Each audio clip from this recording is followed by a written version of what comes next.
Hello students, आज हम 10वीं कक्षा के 13वें चैप्टर सांख्यिकी की प्रश्नावली 13.3 के क्वेश्चन हल करना सीखेंगे। क्वेश्चंस मैंने पहले ही सोल्व कर लिए थे ताकि वीडियो ज़्यादा लंबा ना हो और कम समय में ज़्यादा काम हो सके। 4 क्वेश्चंस हमने पिछले वीडियो में हल करना सीख लिए थे। यहाँ पे हम 5वें क्वेश्चन से हल करना शुरू करते हैं। तो इसका 5वां क्वेश्चन है, निम्नलिखित सारणी 400 नियोन लैंपों के जीवन कालों को प्रदर्शित करती है। इस यानी एक लैंप का जो माध्यक जीवन काल वो हमने ज्ञात करना, माध्यक ज्ञात करना हमने यहाँ पे इन आंकड़ों का। तो ये जो दे रखे हैं इन आंकड़ों को हम यहाँ पे लिख लेते हैं और इनका संचयी बारंबारता निकाल लेते हैं।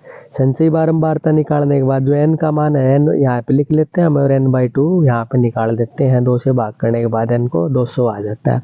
तो 200 क्या होगा, 131 से लेकर 216 तक जो आंकड़े यहाँ पे होंगे और इसके सामने कौन सा वर्ग अंतराल है, ये हो गया 3000 से 3500 वाला। तो माध्यक वर्ग हो जाता है हमारे पास में 3000 से 3500। वर्ग माप h हो जाती है यहाँ पे 500। इनका जो अंतर है कितना है, 500 है। और माध्यक वर्ग की जो निम्न सीमा यहाँ पे 3000 हो जाती है। तो ये हमने 3000 यहाँ पे लिख ली है माध्यक वर्ग की निम्न सीमा।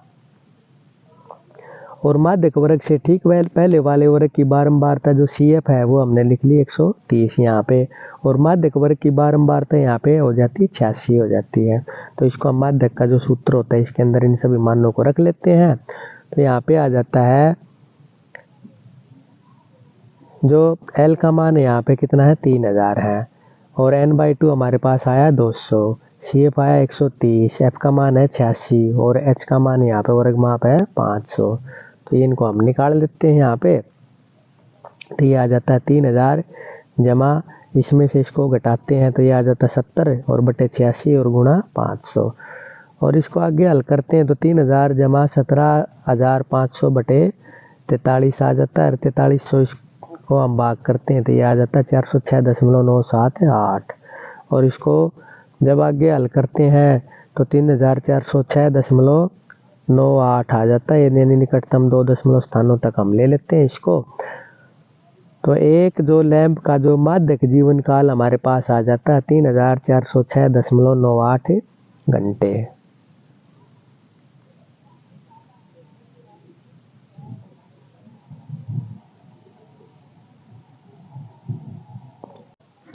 अब इसका अगला क्वेश्चन है, एक स्थानीय टेलीफोन निर्देशिका से 100 कुल नाम सरनेम्स लिए गए और उनमें प्रयुक्त अंग्रेजी वर्णमाला के अक्षरों की संख्या का निम्नलिखित बारंबारता बंटन प्राप्त हुआ।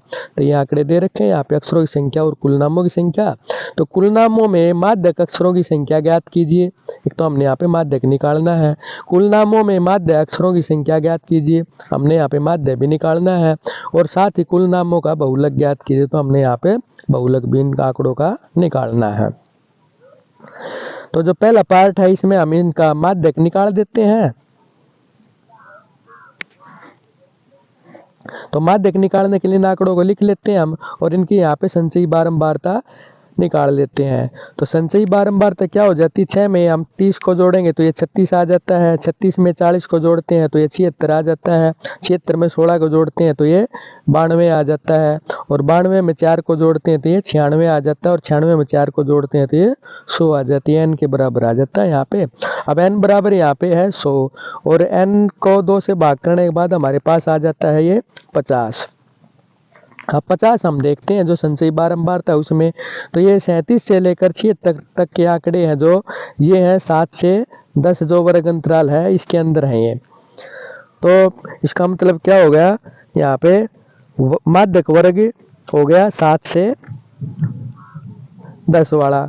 और वर्ग माप है जो इनका जो अंतर है ये 3 है, तो ये वर्ग माप हो जाता है H3। और जो निम्न माध्यक वर्ग की जो निम्न सीमा है वो यहाँ पे है 7, तो हम यहाँ पे 7 लिख देते हैं। और माध्यक वर्ग से ठीक पहले वाले वर्ग की जो संचयी बारंबारता वो यहाँ पे है 36, तो हम यहाँ पे 36 लिख देते हैं। और माध्यक वर्ग की जो बारंबारता यहाँ पे है 40, तो इसको हम यहाँ पे 40 लिख देते हैं। ये जो मान आए हैं इन सभी मानों को हम माध्यक का जो सूत्र है उसके अंदर रख देते हैं। तो माध्यक के सूत्र के अंदर रखते हैं तो एल का मान यहाँ पे 7 आया है, n/2 50 आया है, CF यहाँ पे 36 है और F का मान 40 है और गुणा H का मान है जो वर्ग माप 3 है। ये आने के बाद यहाँ पे 50 में से जब हमें 36 को घटाते हैं तो ये 14 बचते हैं, बटे में इसके 40 करते हैं और गुणा 3। तो इसको हल करने के बाद हमारे पास आ जाता है 7 जमा 21 बटे 20 और 21 को 20 से जब हम भाग करते हैं तो हमारे पास आ जाता है 7 जमा 1.05 और इसको जोड़ने के बाद 8.05। तो कुल नामों में माध्यक अक्षरों की संख्या हमारे पास आ जाती है 8.05।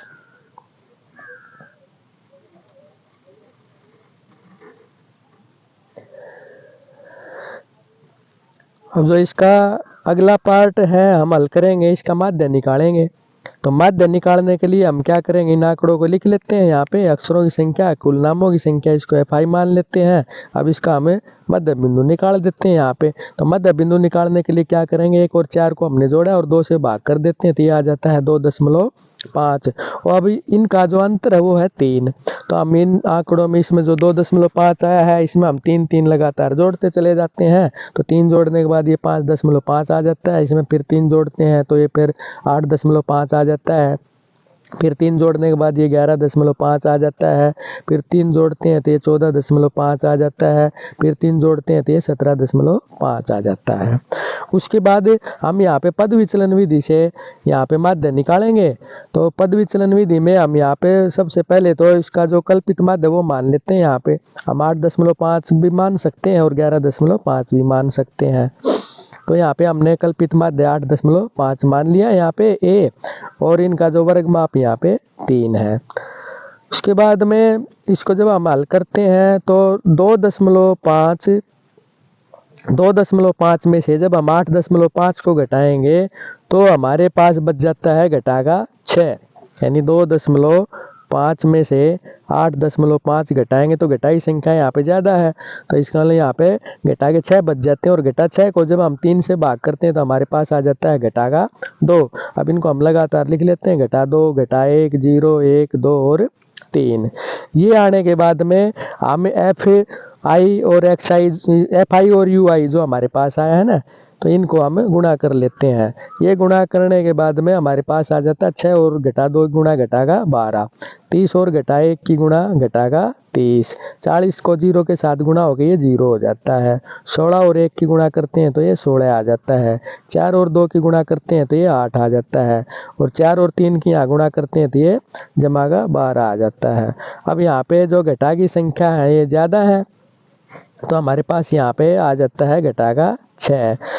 और जब हम माध्य निकालेंगे तो माध्य निकालने के लिए क्या करेंगे, यहाँ पे जो हमने यहाँ पे घटाया है 8.5 इसको यहाँ पे हम जोड़ देंगे, जिससे हमने भाग किया है इसको हम यहाँ पे गुणा में ले लेंगे इस संख्या को और गुणा में घटागा 6 और बटे में इसको कर देंगे 100 और इसको हल करने के बाद हमारे पास आ जाता है 6 और 3 की गुणा करें, घटा 6 और 3 की तो घटा 18 आ जाता है। तो 8.5 घटा 18 बटे 100 और 2 अंकों के बाद यहाँ दशमलव लगा देते हैं हम, तो आ जाता हमारे पास 8.5 घटा 0.18, इसको हल करने के बाद आ जाता 8.32।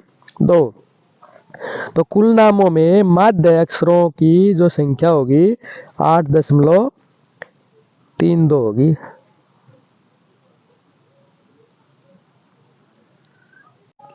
अब हमने यहाँ पे इसका निकालना है बहुलक।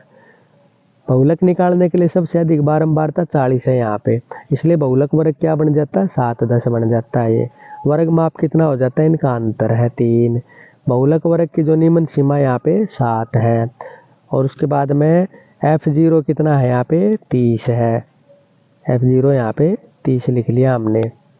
F1 कितना है 40 है, F1 40 लिख लिया। F2 कितना है यहाँ पे 16 लिख दिया हमने यहाँ पे और इन सभी मानों को हम बहुलक का जो सूत्र है उसके अंदर रख देते हैं।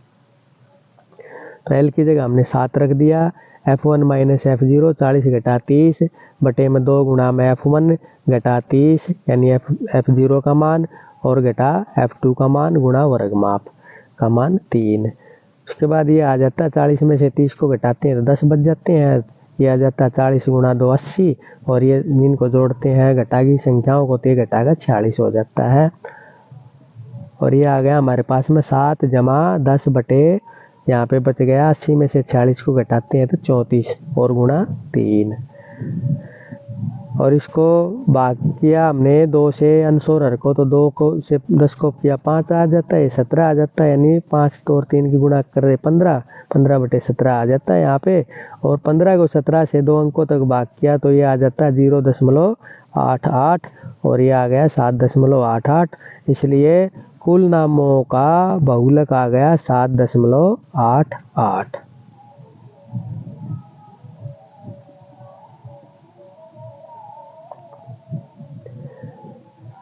अब जो इसका अगला क्वेश्चन है, नीचे दिया हुआ बंटन एक कक्षा के 30 विद्यार्थियों के भार दर्शा रहा है, विद्यार्थियों का माध्यक भार ज्ञात कीजिए। तो इसको हम लिख लेते हैं यहाँ पे, माध्यक निकालने के लिए यहाँ पे संचयी बारंबारता निकाल लेते हैं हम। और n का मान यहाँ पे आ जाता है 30। n का मान 30 आने के बाद में n को 2 से भाग करने के बाद आ जाता है हमारे पास में 15। अब 15 कहाँ पे है, इसके अंदर 15 आएगा, 14 से लेकर 19 तक यहाँ पे आएंगे। तो इसके सामने वाला जो वर्ग अंतराल होगा ये क्या होगा, वो माध्यक वर्ग होगा ये 55-60 वाला। और वर्ग माप यहाँ पे इनका जो अंतर कितना है 5 है। माध्यक वर्ग की निम्न सीमा आ गई यहाँ पे 55 आ जाती है, CF आ जाती है 13 आ जाती है यहाँ पे, और F का मान आ जाता है यहाँ पे 6। इन सभी मानों को हमें जो माध्यक का जो सूत्र है उसके अंदर रख देते हैं। L का मान यहाँ पे 55 रख दिया, n/2 यहाँ पे 15 आता है, माइनस में CF यहाँ पे 13 आ जाता है, और F का मान यहाँ पे 6 है। इस सारणी में से देख के ये मान लिख लेने, और गुणा में H का मान जो वर्ग माप है जो ये 5 है। अब हमारे पास आ गया 55 जमा 15 में से 13 घटाते हैं तो ये आ गया 2 और बटे में 6 और गुणा में 5, और ये आ गया 55 जमा 5 बटे 3, या 5 को 3 से भाग करते हैं तो 1.67 आ जाता है, ये आ गया 56.67। इसलिए विद्यार्थियों का माध्यक भार हमारे पास आ जाता है ये 56.67 किलोग्राम।